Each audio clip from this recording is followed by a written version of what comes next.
Nós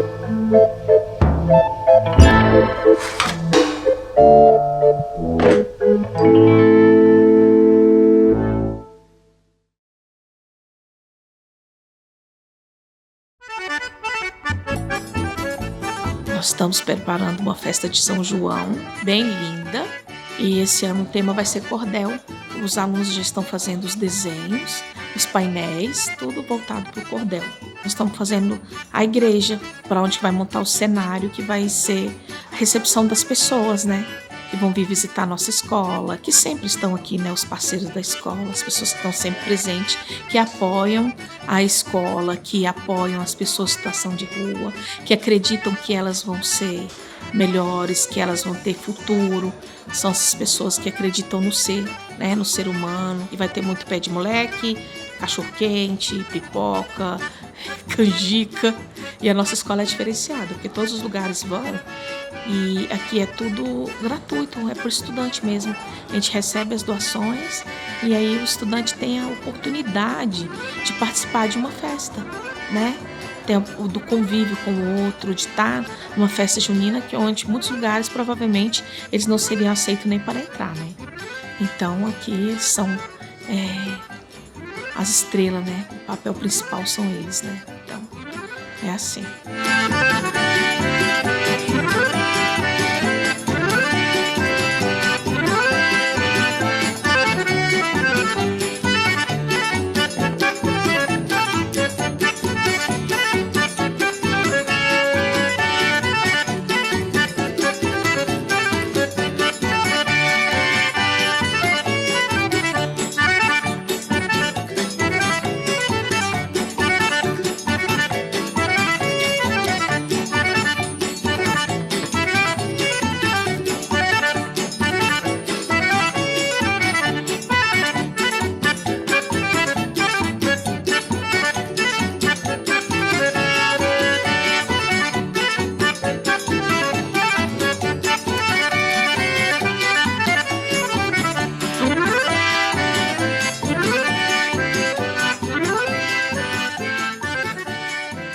Eu estudei em Minas Gerais, eu sou mineira, e eu nasci em Belo Horizonte e fui criada no interior. Do ensino médio eu mudei para Brasília, aí eu vim morar com a minha irmã.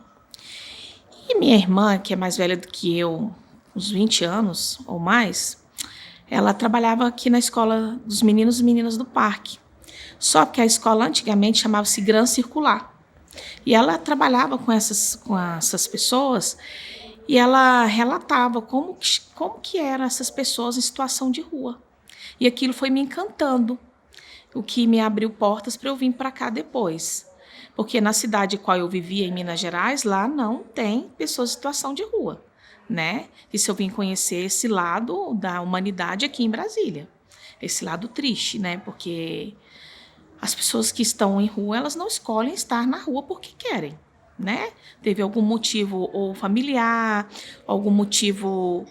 Ele teve algum motivo para ele estar ali naquele local. Então, eu acompanho a escola desde quando era o Gran Circular, né? Quando ainda era o Gran Circular, ainda não tinha esse espaço aqui ainda. Só que por conta da minha idade eu não podia frequentar lá. Porque lá tinha, né, tinha abaixo de 12, então eu não podia frequentar lá. Mas eu ia mesmo assim com os outros meninos maiores.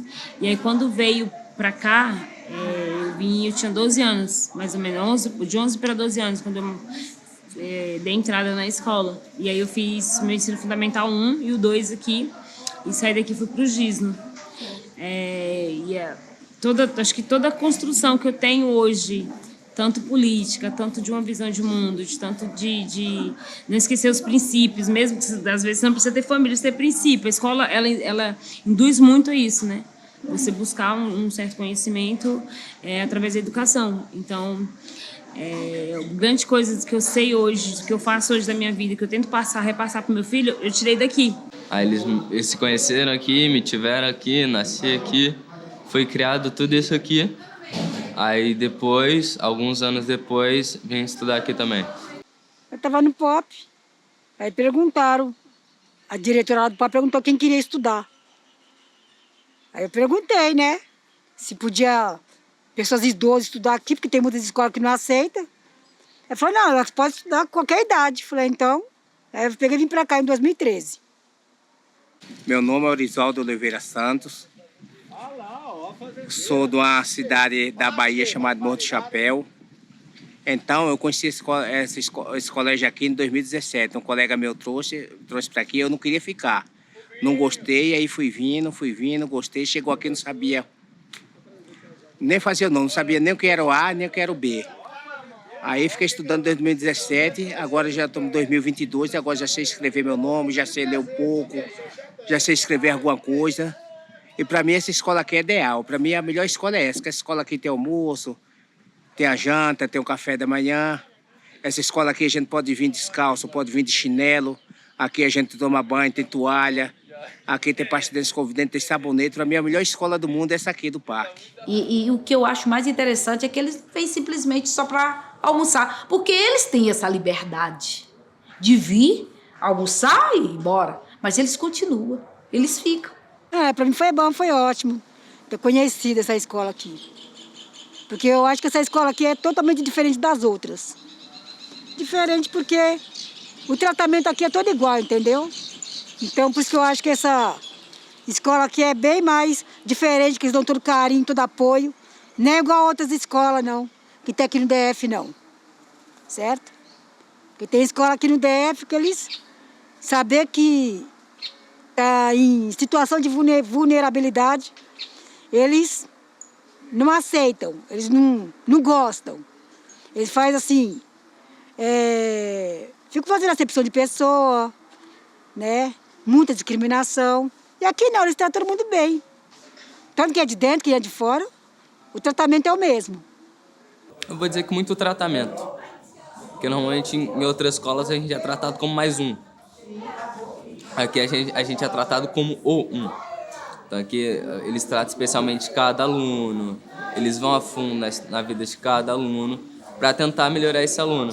Em escolas normais, entre aspas, ela só ensina, se o aluno entendeu ou não, faz prova e depois acabou. É isso. Para você vir para cá, você tem que estar com o coração aberto. Porque todo dia, eu falo aqui com os meus alunos, aqui cada dia é um flash. É uma coisa diferente. Então, tem dia que eu chego aqui, é um dia tranquilo, é um dia que eu consigo passar conteúdo. Tem outro dia que o meu aluno não tá legal. Tem outro dia que eu chego aqui, tem um aluno com um gás de cozinha batendo na grade aqui, reclamando alguma coisa. Então, cada dia aqui é um dia diferente. E a gente tem que estar aberto. A gente tem que estar aberto para isso.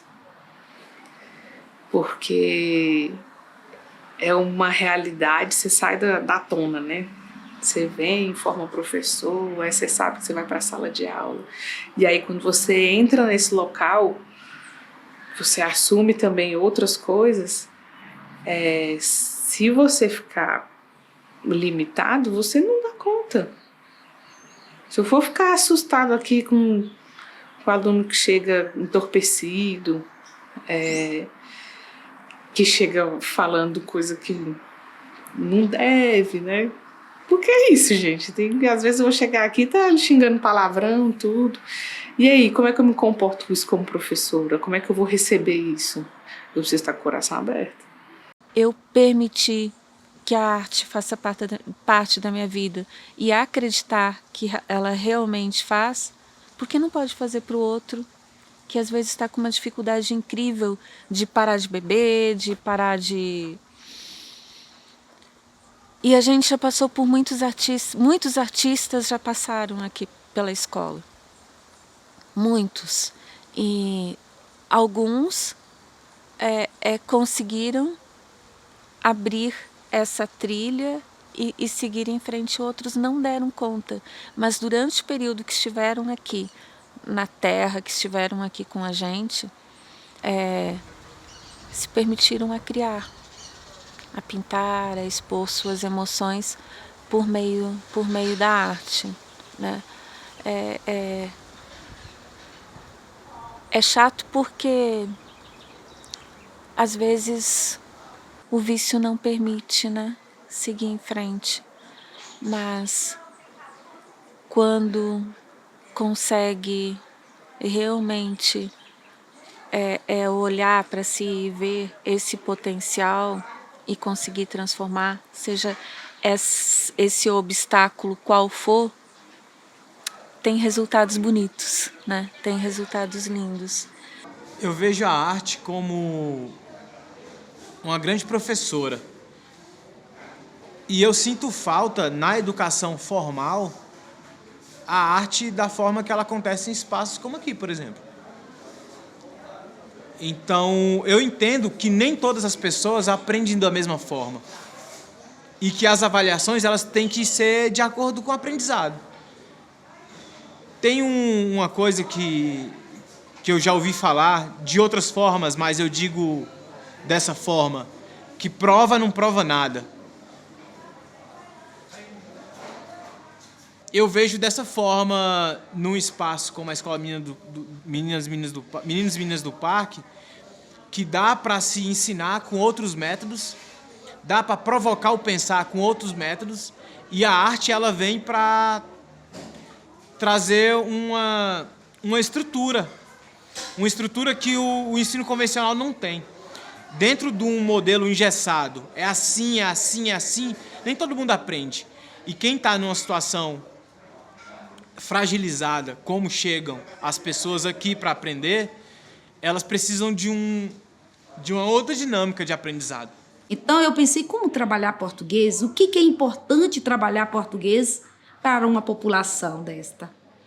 E eu descobri, junto com meus alunos, a literatura de cordel, a poesia, que por meio dela nós trabalhamos as vivências deles, porque são pessoas, são jovens, que eles têm um conhecimento de vida, tristeza, alegrias, muito maior do que talvez a gente imagina. Então isso tudo nós colocamos no papel. A gente acompanhou, por exemplo, a galera na formação de poesias aqui nas oficinas, e eu consigo perceber que com poesia foi possível se criar possibilidades mais fáceis para quem estava desenvolvendo a fala, a escrita, naquele momento, do que numa aula comum para um professor dentro de um método padrão de ensino de língua portuguesa. Não é desqualificando ou desmerecendo o método do professor ou os métodos que existem, mas existem manifestações culturais pela oralidade, por exemplo, que ela consegue trazer um impacto, trazer uma dimensão que o convencional não traz, que o método tradicional não traz. Então eu acho que a gente tem que repaginar as coisas, a gente tem que reinventar, trazer novas possibilidades, e a arte dá essa bagagem pra gente. Então eu acho que a arte ela é esse ponto de sensibilizar. Sensibilizou, deu acesso, deu ferramenta, instruiu de uma forma tão natural que ele começou a tomar gosto. Então, é engraçado que tem uma aluna aqui que a gente até conversou, que é a Dona Rosimeire. Dona Rosimeire chegou aqui, odiava as aulas da professora Cláudia, odiava artes, não queria saber de jeito nenhum. Pra quê? Eu quero saber ler, eu quero saber escrever a letra, eu quero não sei o quê. E aí teve um dia que eu fui dar aula para ela, e eu falei assim: Dona Rosimeire, a senhora tá aprendendo, né, o seu nome, tá desenhando as letras. Aí ela: é difícil desenhar as letras.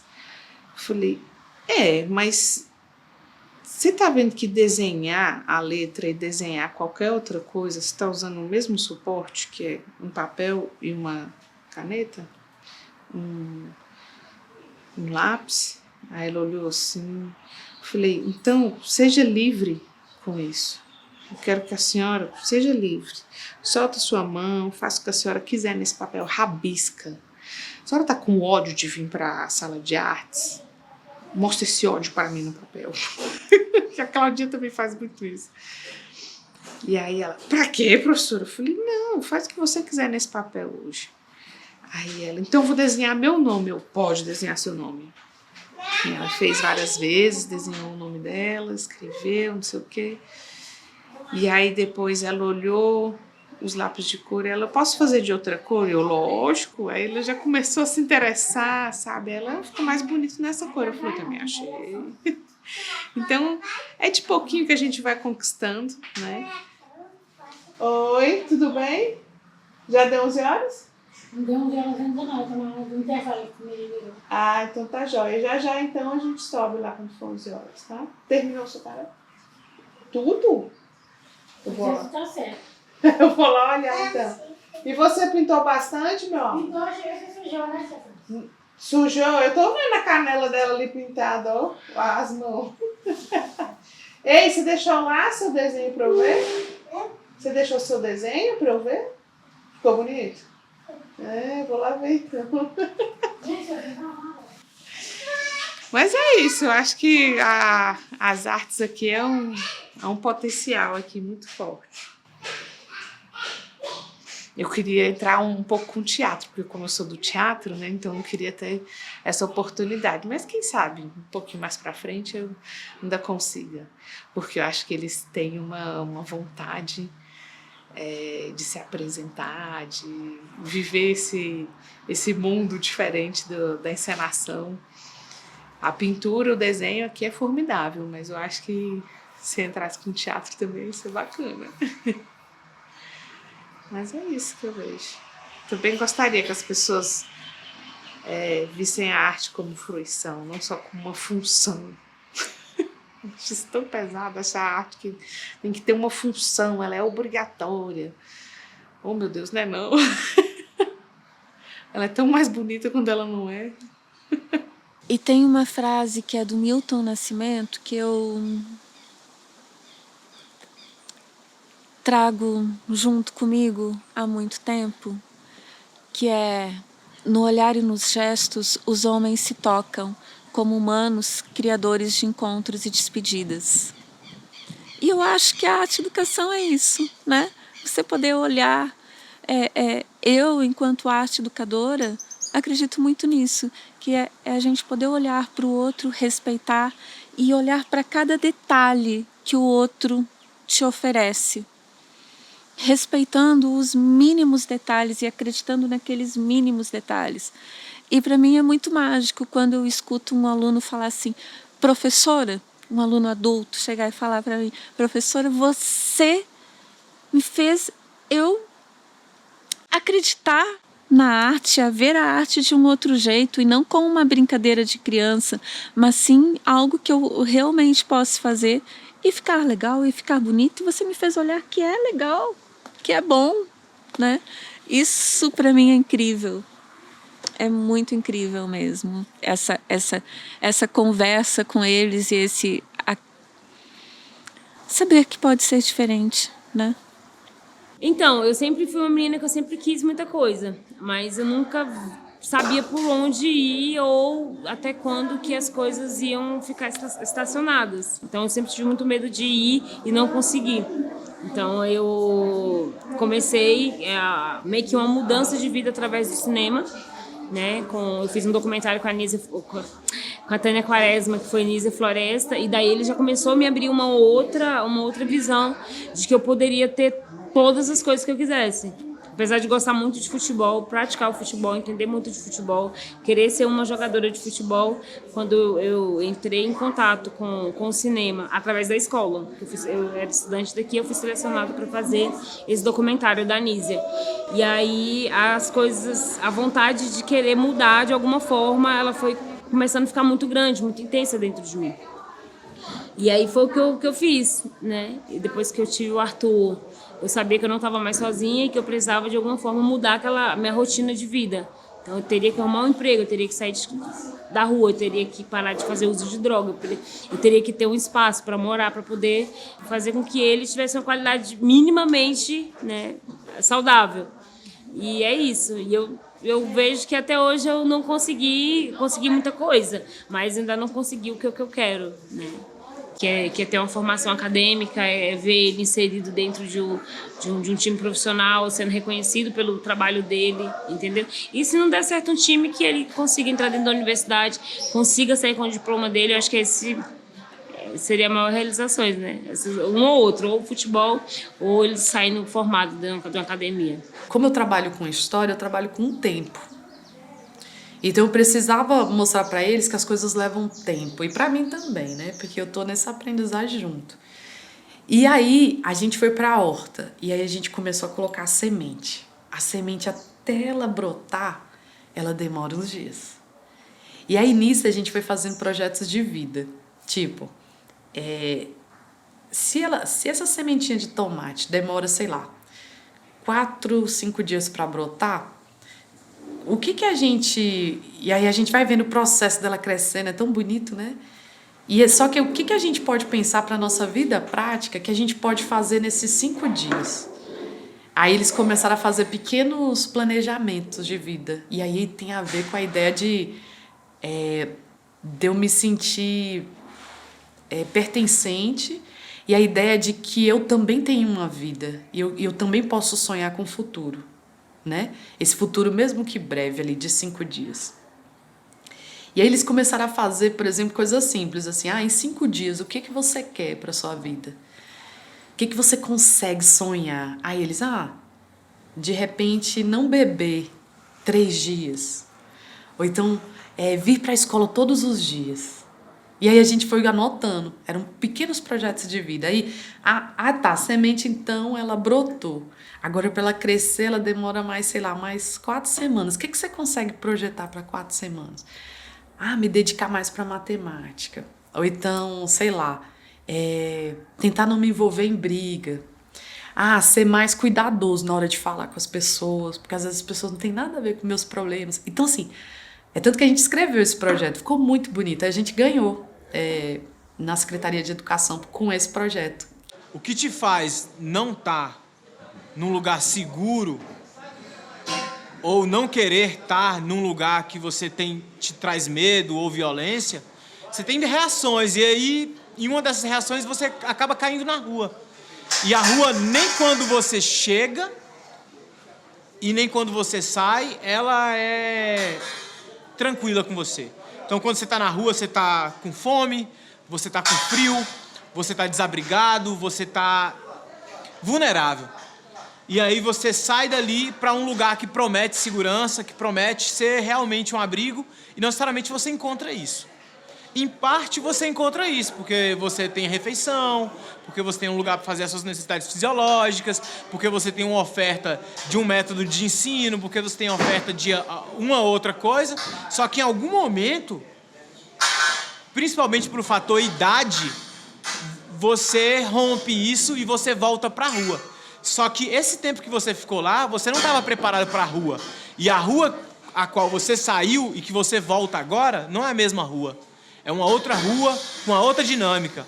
A dinâmica quando você era criança era uma. A dinâmica que você é adulto agora é outra. Então ela vem para bater de novo. E vem para bater mais pesado. Então você é um adulto, logo você é um ser ao olhar das outras pessoas com menos condições de piedade.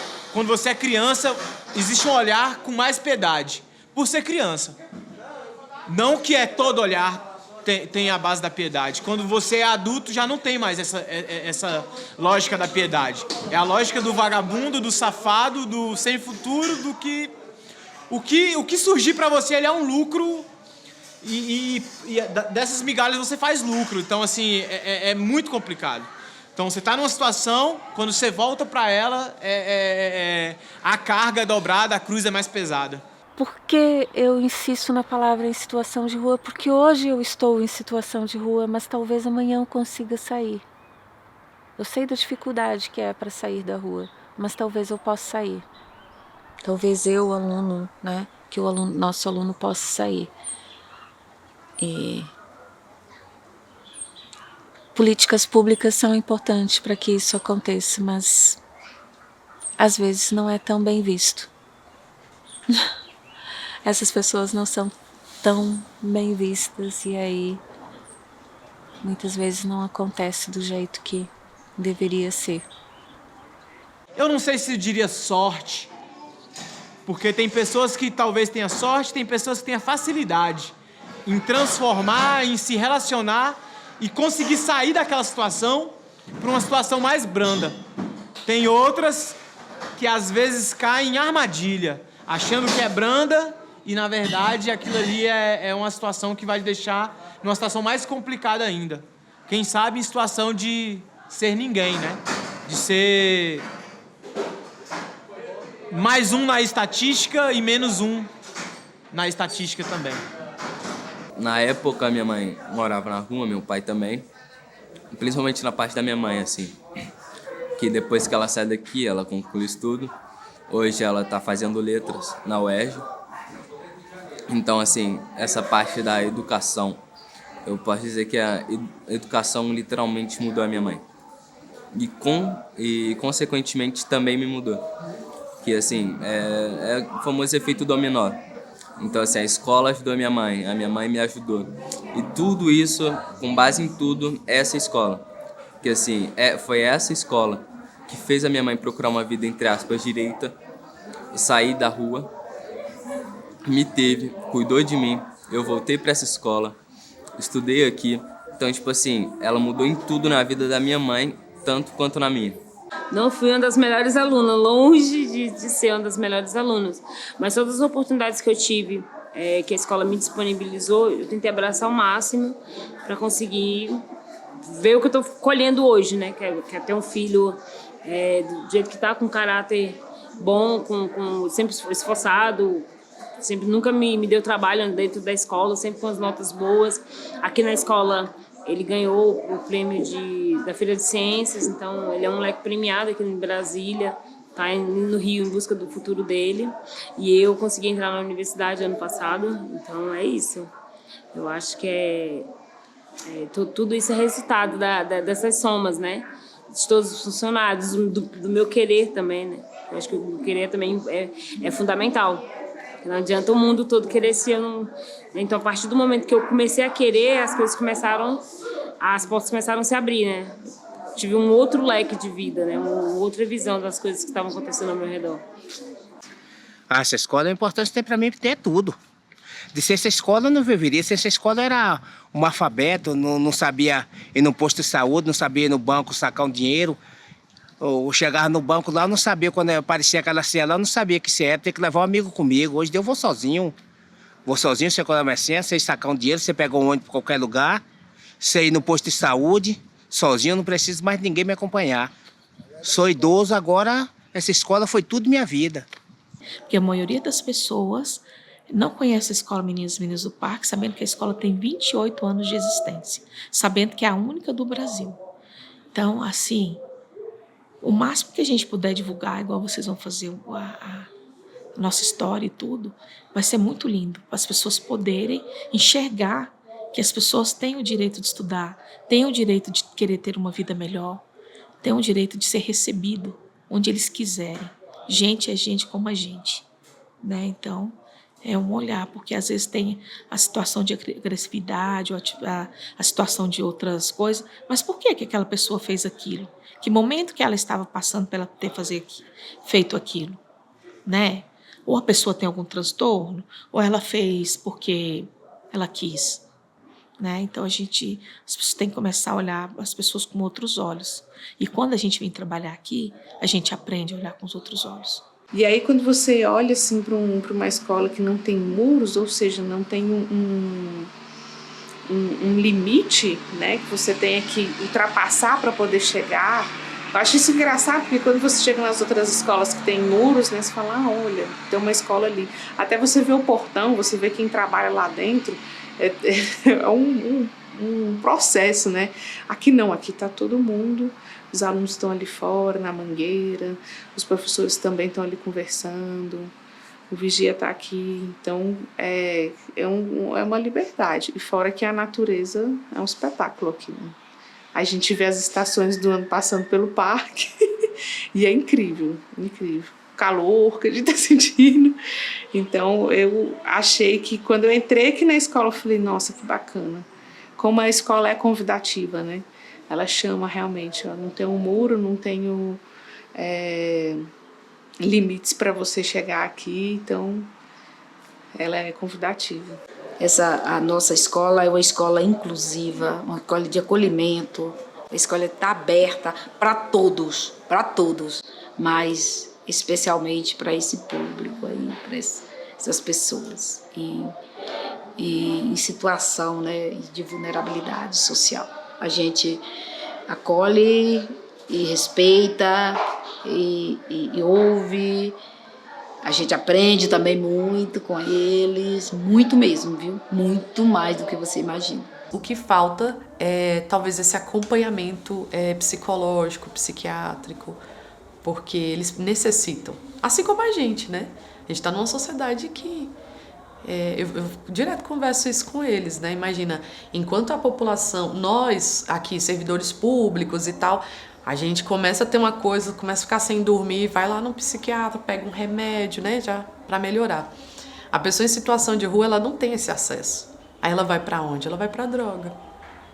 Que vira o quê? O remédio para a população mais pobre de modo geral. Entra nas drogas, quando tá uma depressão, não tem médico, não tem assistência social. Então acaba sendo um escape, né, para essas questões. E aí eu acredito isso, assim, é isso que falta também, essa assistência psicológica, psiquiátrica, para que a escola seja um espaço mesmo de transformação mesmo, em vários sentidos. Porque eu posso trazer aqui como educação, eu posso teorizar, o aluno pode entender, mas se não tiver uma prática que o ajude a sair dessas situações de vulnerabilidade, ele só vai ter consciência. Mas a ação, pouca. Por quê? Porque tem todo um sistema derrubando, colocando ele para baixo, em vez de levantá-lo. Ter consciência não é ação. Ter consciência é despertar, né? Mas ela precisa de outras políticas públicas. A gente sabe a dificuldade que é para você estar numa rodoviária, depois que sai de um abrigo, sem ter para onde ir.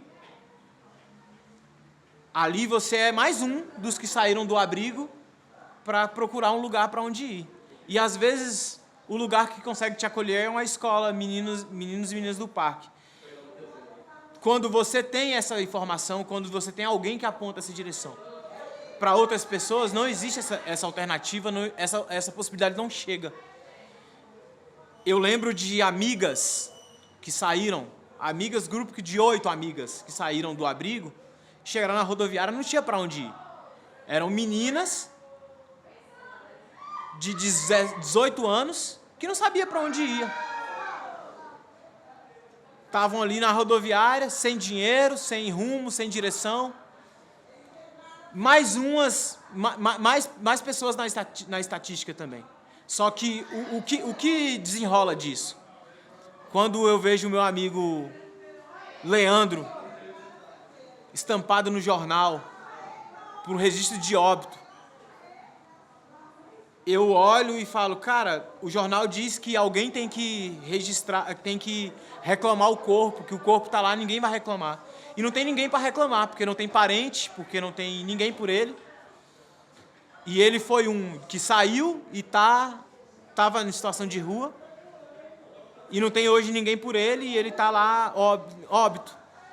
Ele, além de ser mais um na estatística, ele é menos um na estatística também. Porque ele já não é mais parte daquela estatística. Talvez seja mais um também em outras estatísticas. Em estatística de pessoas pretas que morreram, estatística de pessoa em situação de rua que morreu, em pessoas vítima por ausência de uma saúde pública, talvez de drogas, que morreu também. E nesse quesito ele é mais um na estatística. A partir do momento que ele não existe mais no nosso meio, na nossa sociedade, ele é menos um na estatística também.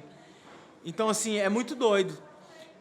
Ele não ter o privilégio, talvez, de ter oportunidades ou de encontrar, de alguma forma, amigos ou entidades ou ações que o apoiem para ajudar ele a sair daquela realidade, daquela situação. e talvez fazer parte de mais um na estatística, só que de uma nova estatística. Talvez da estatística que eu esteja hoje, da estatística de quem não foi consumido pela estatística, pelo sistema, pelo cenário que é cruel e não perdoa. Trabalhar com as pessoas aqui faz a gente ver o mundo de forma diferente. A gente enxergar no outro, né, a necessidade que às vezes até a gente mesmo tem essa necessidade dessa amorosidade, dessa paz, né, que eles encontram aqui na escola. E aqui na escola essas crianças são recebidas com muito afeto, com muito amor. Aqui na nossa sala é dividida em centros de interesses, que elas chegam e escolhem aonde que elas querem fazer atividade hoje, se é matemática, se é letramento, se é ciências humanas ou ciências naturais. E assim, a gente vai fazendo de acordo com o vivido delas e de acordo com como elas chegaram hoje na escola. Tem dia que eles estão mais calmos, tem dia que já chega e já vem direto para fazer atividade, depois de todas as atividades feitas, né? Do banho, do tomar o café da manhã. Cada mesa, cada centro tem uma atividade. Uma para matemática, outra aí. Cada um vai sentar onde ele quer fazer aquela atividade de hoje. Aí no final da semana, se tudo tiver ocorrido, eles rodaram as 3 mesas. É mais agradável para ele, para a gente, não é cansativo ficar um sentado atrás do outro, porque como trabalham com mesa em círculo, ele pode ficar visualizando o colega que está com ele, tem mais aconchego, mais, né, para fazer a atividade proposta. É assim, e é um sucesso quando a gente trabalha desse jeito, porque quando a gente faz uma coisa que a gente quer, que a gente gosta, é positivo, né? Não é uma coisa imposta, então ele vai fazer o que ele quer naquele momento hoje.